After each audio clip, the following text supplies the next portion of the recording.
Sto pensandoci da troppe settimane vuote e distorte, figlie dell'ennesima notte, dietro quella coltre di contraddizioni contorte. Stanco di tirarmela a sorte, più si aprono porte, più mi chiudo dentro me stesso. Forse perché non sono più lo stesso.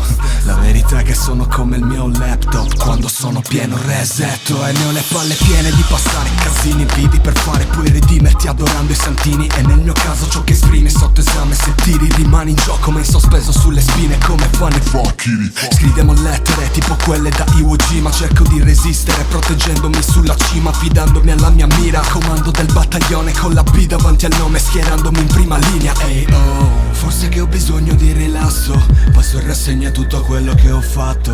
La vita per una volta non tira il pacco, fanculo il mio passato riparto. E mi hanno detto che è normale sentirsi sempre di merda dietro ad una scrivania col mondo fuori che aspetta, ma la mia testa c'ha fretta e spreme le mie tempi finché non si resetta. Riparto, vado punto a capo, taglio i conti col passato per quel poco che mi ha dato, ancora gliene sono grato. C'è un momento in cui rientrare sui tuoi passi, farli 10 indietro, poi farne 100 avanti. Stop.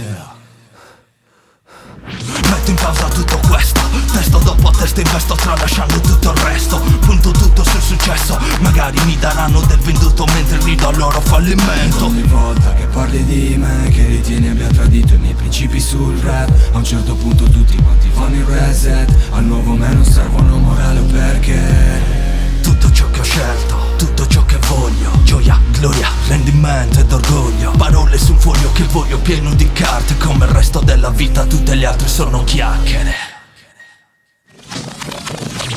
Sono uscito nell'era bling bling, non per altro son qui per i dindi. Reset blacklist, penso a rifarmi, riempire piatti, giocarmi le carte, sollevarmi. Rewind per me, la click, il mio bisol. Capisco, non è un cambio di un me finto, è immagine e somiglianza di Mephisto. Davanti ai sentini ti vogliono l'anticristo. Ne avete un replay, torno indietro nei day, Mayday, cerca aiuto black time, instate black game. Passo la vita al top, ciò che ho fatto è stato fatto e lo faccio per fare stop.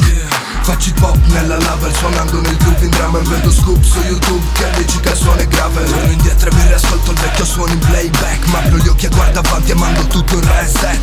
Soltanto un flashback, rimasto un feedback, perché questa gente vuole solo new track che fa saltare la cassa come una flashbang. Si muove tutto il set, senti questo è comeback.